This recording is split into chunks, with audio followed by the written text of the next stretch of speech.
Well, President Cyril Ramaphosa is expected to address the Human Rights Day celebrations in the small town of Koster in the northwest today. This year marks 62 years since the Sharpeville Massacre, where 69 protesting against past laws were killed. For more on the story, we'll touch base with our reporter Bafedile Moerane, who is in the province for us. In fact, she's at the Reagile Stadium in Koster. And Bafedile, as we mark Human Rights Day, it's difficult to say it's Human Rights Day celebrations, isn't it, given the challenges that so many communities like Koster still face today? Certainly, Michelle. For the past week, we have spent our days here in this particular place called Koster. But I would for one say that it's not only this place, but when we engage the people on the ground here, a lot of them are really quite disappointed, saying that 28 years of democracy, where South Africa has actually at this particular time have gained a lot of rights and freedom, but at this point in time a lot have to struggle to access those human rights. Many here in particular talking about the right to water. Remember that the Constitutional Court said in 2009 that water is life, and which makes it a human right, and everyone has to get access to clean and potable water. But to this particular place, Koster, which is under the Reagile local municipality, it is quite a struggle. And also, they're saying that their right to living in a healthy environment is also infringed, because now a number of streets here, you would see sewer spillage flowing there.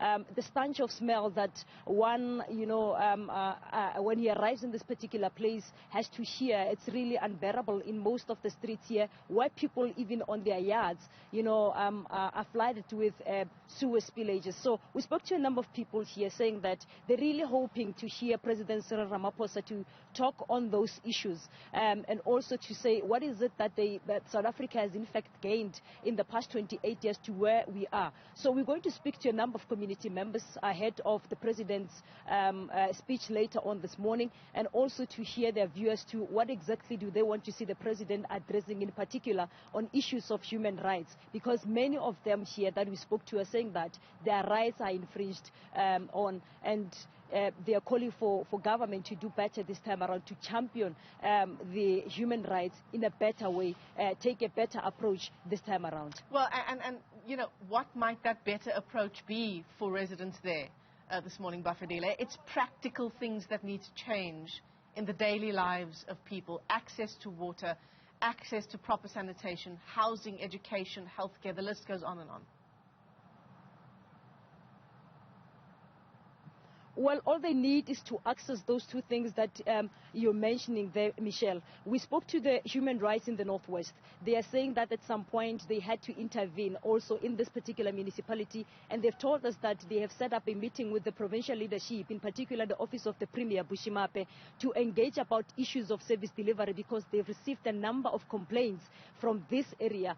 They've also said that the issue of service delivery in the Northwest, in all the 22 municipalities here, it is a serious challenge, and they are also saying that they are even going to court, taking Madibeng local municipality, which is based in Breds, because of issues of service delivery, saying that the rights of the people are being actually infringed on because those in authority are failing to fulfill their mandate.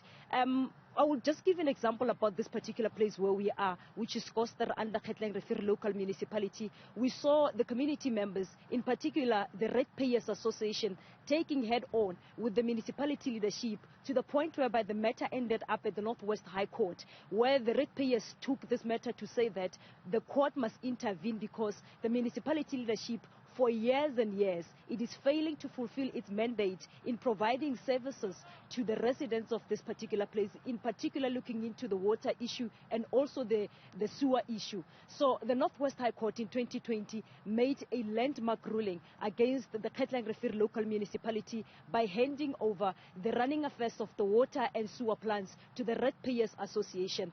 And they took over last year, 2021, in January, and after 5 months following that, that they returned everything, the responsibilities to the authority and the local municipality. But they say hardly 5 minutes after that, the situation in fact deteriorated to the point where we are today, where now water and sewer plants are mismanaged, and now residents have to suffer. We spoke to them as residents saying that now, because the president is coming to Koster, we're seeing a hive of activity where now we'll see the trucks delivering water to us, and we are suffering. We've been suffering as residents here for quite some time, but we're calling to the president, now he's coming, to address issues like this, to speak to management of Koster, of Ketlerefir rather, local municipality, Michelle, there, to address issues of human rights.